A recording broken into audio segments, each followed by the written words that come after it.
ছাদ ঢালাই আপোনাৰ মানুহে কৰা ভাল নে আপোনাৰ গাড়ীৰে কৰা ভাল? তো এই ভিডিঅ'টোত আপোনালোকক মই আজি এইটোৱে ক'ম। আমাৰ দুটা ছাইড, এটা ছাইডত আপোনাৰ ছাদ ঢালাই গাড়ীৰে কৰিছোঁ, এটা মানুহে কৰিছোঁ। তো এই ভিডিঅ'টোত আপোনালোকক সেইটোৱে ক'ম কোনটো বেনিফিট।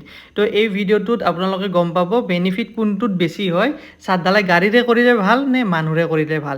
তো আপোনালোকে দেখিছে এইটো আপোনাৰ মেনুৱেল, কাৰণ মানুহে কৰা গৈছে। এইটো ছাদ ঢালাইত মানে কি হয় আপোনালোকক মই কৈ আছোঁ, যেতিয়া আমি ৰেচিডেঞ্চিয়েল ঘৰ বনাওঁ, ৰেচিডেঞ্চিয়েল ঘৰত M20 ৰেচিঅ' মানে দিয়া যায়, কিন্তু M20 ৰেচিঅ'ত কেতিয়াবা কি হয়, অলপ মানে কেতিয়াবা অলপ ইফাল সিফাল হয় যেতিয়া মানুহে কৰা যায়, কাৰণ কেতিয়াবা শিল একটা গাড়ী বেছিকৈ যায় বা বালি একটা গাড়ী বেছিকৈ গুচি যায়।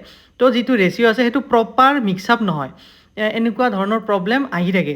ঠিক আছে, তো সেইকাৰণে কি হয় আপোনালোকক যেতিয়া মানে আপোনালোকে মেনুৱেল কৰিব, তেতিয়া এই M20টো অলপ ইফাল সিফাল হয়, বেছি নহয় অলপ ইফাল সিফাল হয়। কিন্তু যেতিয়া আপোনাৰ জেনেৰেলি যেতিয়া গাড়ীৰে কৰিব, এইটো আপোনাৰ পূৰা প্ৰপাৰলি আপোনাৰ এটা জেগাত মিক্স আপ হৈ আহে, মানে মিক্স হৈ আহে। আৰু এইটো কোৱা হয় আপোনাৰ RMC, মানে হৈছে ৰেডি মিক্স কংক্ৰিট। আৰু এইটো আপোনাৰ এটা জেগাত বনাই কিনে লৈ অহা যায়, একদম ৰেডিমেড থাকে, যেনেকুৱা লাগে সেনেকুৱাকৈ পাব। আৰু আপোনাৰ যিটো M20 যিটো ৰেচিঅ' সেইটো একদম প্ৰপাৰলি হয়। তো আপোনালোকে গম পালে কোনটো বেষ্ট হয়, কোনটো ভাল হয়। তো আপোনালোকে নিজে ডিচাইড কৰিব পাৰে কোনটো আপোনালোকৰ কাৰণে বেনিফিট হ'ব। আৰু আপোনালোকৰ যদি আৰু ইয়াতে এটা কথা, যদি আপোনালোকৰ প্লেচ আছে বা জাগা আছে, তেতিয়াহ'লে আপোনালোকে গাড়ীৰে কৰিব পাৰে, আদাৰৱাইজ আপোনালোকে মেনুৱেলো কৰিব পাৰে। এই ভিডিঅ'টোৰ পৰা আপোনালোকে গম পালে যে আপোনালোকৰ কোনটো বেনিফিট হয়। তো এনেকৈ আপোনালোকে ডিচাইড কৰিব আৰু কামবিলাক কৰিব। তো এতিয়ালৈ আহিছোঁ, নেক্সট ভিডিঅ'ত এনেকৈ লগ পাম। বাই বাই, গৈ থাকক।